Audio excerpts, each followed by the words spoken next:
Hey guys, I'm JanetOnOccasion, and today we are going to be looking at a third and final character from the Yellow Turban Rebellion, Huang Shao. So it should be good to see what this guy is all about. So, first off, disclaimer, as always, all data is encoded below are subject to change as development continues and should not be considered final. So, yep. And, I mean, we can probably skip this spiel, can't we? So, it just says the same every time. Our next warlord is Huang Shao, the wielder of the Heavenly Way. Sounds very sensual. So, Huang Shao, a fanatical adherent of the Way of Great Peace, which states that harmony between man and heaven can only be achieved when all evil is exorcised. A dedicated scholar, his faction's ability to build places of study hastens his pursuit of reforms. That is super unique, by the way.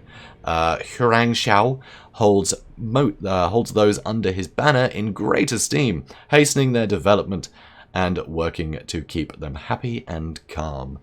Sounds interesting. Like they do with a learned rebellion. Very nice to see. So, he is a scholar, again, unique to the Yellow Turbans. They have their own hero classes, which is very cool. Nickname, the Wielder of the Heavenly Way.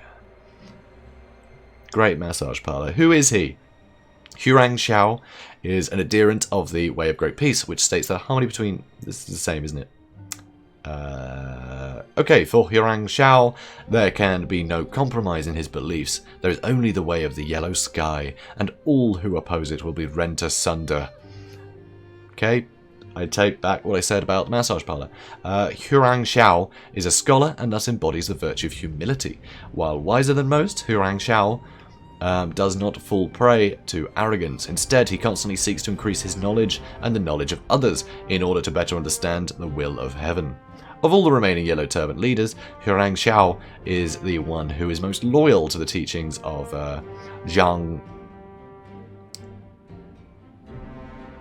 Oh, how would that be pronounced? Might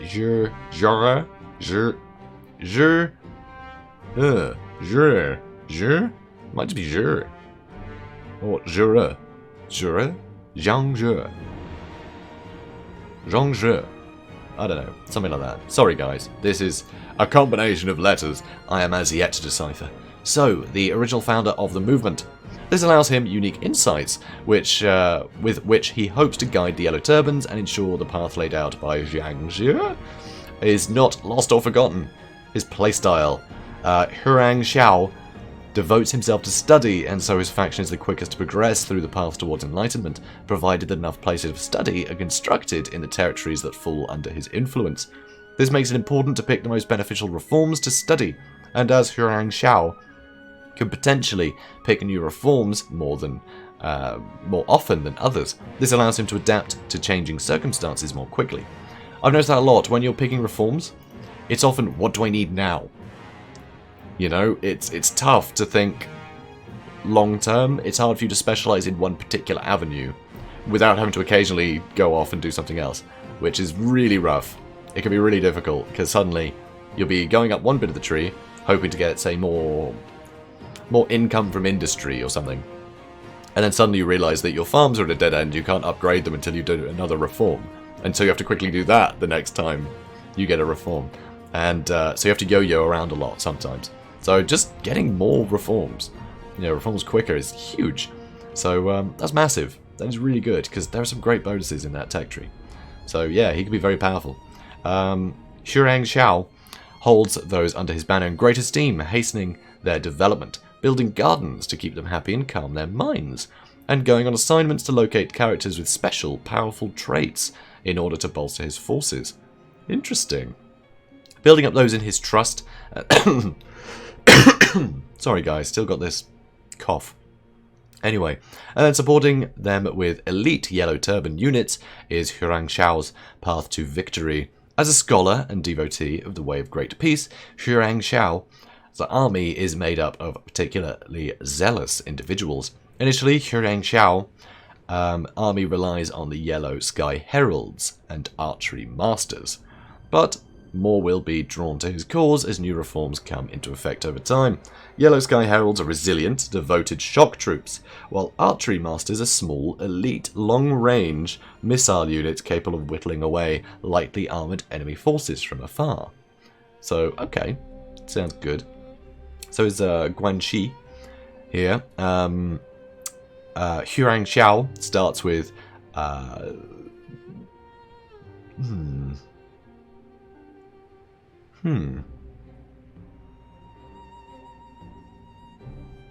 Not sure. Pai? Maybe Pai? I think Pai. I'm gonna go with Pai. It's Pai Yuan Shao. Yuan Shao. Pai Yuan Shao. At his side, an experienced veteran. Pai Yuan Shao is extremely resilient and a skilled martial artist who specializes in finding advantages for his own side and disadvantages for his opponents. Okay, believes strongly in Huang Shao's vision of virtuous new regime, united under the way of greater peace. Let's see, this makes him invaluable for holding the enemy warlords at bay in some of Huang Shao's most difficult battles. Very cool, very cool. Yeah, can't wait to check this guy out. Huang Shao starts surrounded by enemies, and you will have to choose to either lash out and strike first, or play defensively and hold out until your forces are strong enough to slowly start expanding. Yeah, that is a rough spot actually. He starts right next to Liu Bei. Well, it says down here, so we'll just do this. So as Huang Shao, the odds are stacked against you. You start surrounded by enemies, most notably Kong Rong, Liu Bei, and Yuan Shao. And you will have to choose to either lash out and strike first, or play defensively and hold out until your forces are strong enough to slowly start expanding. Defense is difficult, however, as Huang Shao's territories are split by the Yellow River, and defending the West Bank will require considerable military investment. That is tough. Going over rivers takes a turn, so it's not like if one is under siege you can get there immediately. That's rough. That is rough. Not going to be easy. Another option is to abandon part of the starting territory and head northeast, where there is a nearby peninsula that is quite defensible. That's not a bad idea. That's not a bad idea. I like the sound of that. So, yeah, it works. So there's like this peninsula. Kong Rong. Anyway, he's over there. I'm still working on it. Muscle memory, guys, muscle memory. So, campaign progression. The early game is definitely the most challenging part of Huang Shao's campaign. One danger is that you are worn down from the attrition of war, as the Yellow Turbans start with nearly every faction as their enemy. As Huang Shao has an edge when it comes to developing reforms, however, he is one of the first able to reach the point where he can start to make peace with other factions. Things start to become slightly easier from here, but it is an uphill struggle. Over time, any other surviving Yellow Turban remnants are likely to want to form a coalition with you. He Yi is closest, so if he is still around by the early mid-game, you may want to expand in his direction and link up. As you progress down the path towards enlightenment, regular factions will start to recognize you as a legitimate faction, with more diplomatic options becoming available with time. So, yeah, a thing with Yellow Turbans actually I hadn't mentioned in the previous two videos. Their tech tree is different, I believe. So their reforms are slightly different. They're more about becoming a faction rather than just usual, I'm a nobleman and I think we should adopt crop rotation, right? It's different. So, yeah, kind of cool to see how that looks. We might do a video on that if you guys want me to. Be sure to let me know in the comments, because I've got a lot of video ideas. So, yeah, just comment and tell me if you think that's something worth doing.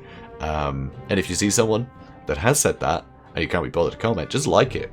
Just like it. Give them some likes. Why not? So, what kind of player is Huang Shao for? Huang Shao is the typical warrior monk. There's stereotypical warrior monk? Alright. If you want to focus on research and enlightenment, as well as character growth and experience, Huang Shao is the right choice. And as always, there is further reading. You can see what chapter of the Romance of the Three Kingdoms he turns up in, and also some other bits and bobs that you guys can check out. So there is a link to this article in the description of this video, so if you want to find these later, you know how to find them. So, or I guess you just Google Huang Shao, if you can remember how to spell it. Because, yeah, I've been studying this stuff for a long time. I say a long time, last few days. But I've been working hard on it. Just the pronunciation and even the spelling escapes me sometimes, so I wouldn't put it past you. God, us Westerners, we're crap at this. But we'll get better. We'll get better. So, guys, if you enjoyed this, be sure to comment, like, and subscribe, and be sure to stay tuned for more Three Kingdoms content. I'll see you in the next one. Have a good day, guys.